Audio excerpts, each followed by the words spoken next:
Halo, selamat datang di channel Ruang Taktik. Di video kali ini, kita akan analisis laga Indonesia versus Bahrain.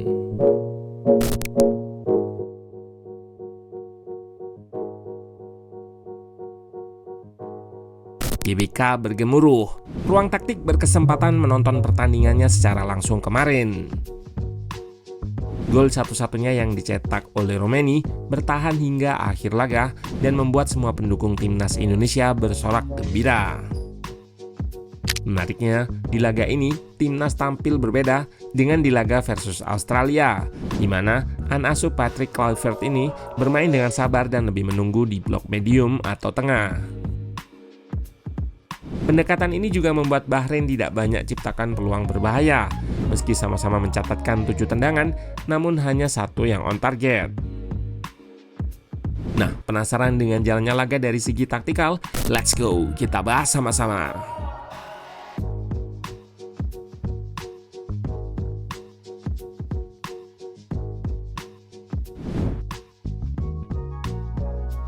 Bisa dikatakan ini adalah starting line up ideal timnas. Di belakang, perpaduan Rizky Ridho, Itzes serta Hübner menjadikan lini pertahanan solid. Mereka diapit Verdonk serta Kevin Dix. Di tengah, gelandang jangkar Pelupessy menghadirkan kestabilan. Sementara tandemnya Haye bisa fokus lebih menyerang. Lini depan dihuni oleh Romeni, Ragnar serta Marcelino. Timnas melakukan build up dengan shape 3-1 di tengah untuk membentuk diamond atau berlian. Dengan hadirnya Pelupessy, Tom Haye memang jadi bisa lebih menyerang atau ke depan. Selain itu, dengan 3 center back yang bisa main melebar, press Bahrain kesulitan ketika bola dipindah. Salah satu cara timnas memprogresikan bola ke depan dengan memindah arah serangan dari kiri ke kanan. Terlihat di sini, blok press Bahrain berada di sisi kiri, dan Ridho yang menerima bola bisa progresikan bola ke depan. Ia cukup bebas lantaran winger mereka harus menjaga area kelebaran yang diisi Kevin Dix. Terlihat di sini, Ridho langsung kosong begitu Itzes memindah bola dari kiri ke kanan. Kemudian pemain Persija ini dengan bebas mengirim umpan progresi ke depan, terutama di sektor kanan. Kombinasi umpan pendek dilakukan di sini, namun Dix yang inverted ke tengah gagal melewati bek Bahrain. Target serangan Patrick Kluivert memang ada di sisi kanan.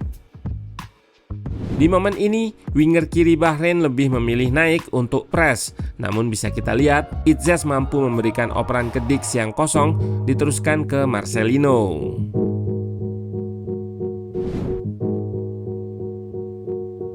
Paling terasa di laga ini yang berbeda dari laga kemarin adalah pendekatan tanpa bola. Timnas Indonesia nampak lebih pasif dan memilih bertahan dengan zona.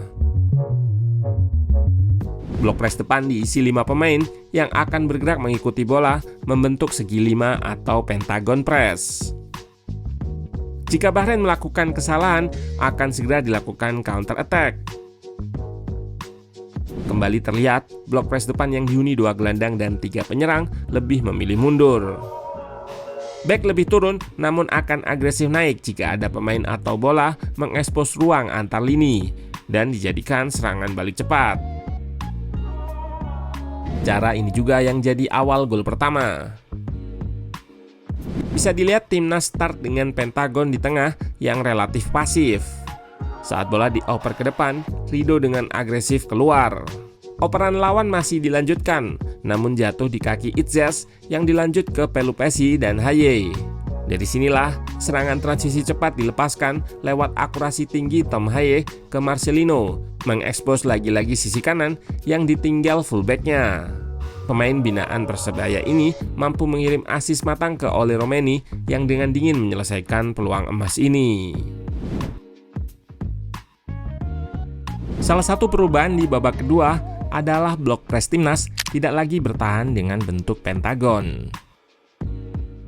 Nampak shape bertahan menjadi 5-4-1 dengan tujuan memberikan double proteksi di area sayap. dan hanya menggunakan satu pressure di depan. Pada babak kedua ini, ide Patrick Kluivert atau Alex Pastoor siapapun itu adalah bermain lebih bertahan dan mengincar counter.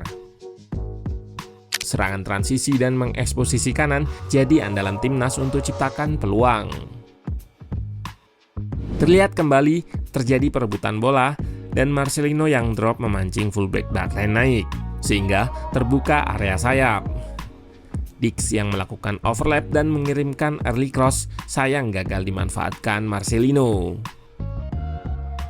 Kunci dalam taktik ini untuk dapat menyerang balik adalah pertahanan solid. Para punggawa timnas bergantian memperagakan aksi bertahan yang kuat. Recovery ketika kena serangan sangat-sangat baik. Bahkan Rizky Ridho yang bermain solid di belakang juga melakukan penyelamatan heroik, menghalau bola yang sudah mau masuk ke gawang. Taktik untuk bermain defense counter ini bisa tereksekusi lebih manis jika peluang-peluang yang dihasilkan bisa dikonversi jadi gol. Seperti kesempatan emas Marcelino hasil dari pressing Ragnar di kanan ini.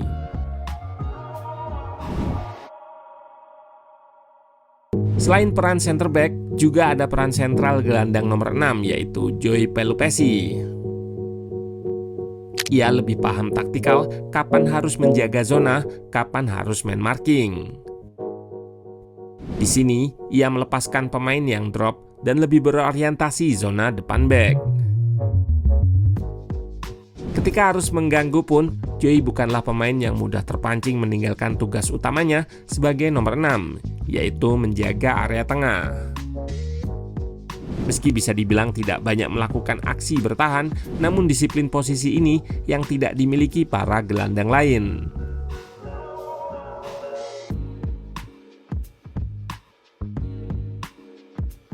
Bisa dilihat pada awal gol Irvine ini. Ia sangat bebas tanpa adanya cover gelandang yang terlalu bernafsu untuk melakukan press rampangan. Peran Pelupessy sebagai jangkar di tengah diperkuat dengan pergantian yang dilakukan. Tom Haye diganti Jenner, lalu Kambuaya juga dimasukkan guna memberikan tambahan kekuatan di lini tengah. Sayang, lagi-lagi peluang lewat transisi gagal. Diinisiasi Rizky Ridho dari belakang, ia bergerak naik untuk memberikan umpan ke Kambuaya. Kombinasi dilakukan dua pemain ini dibantu Romeni yang melebar.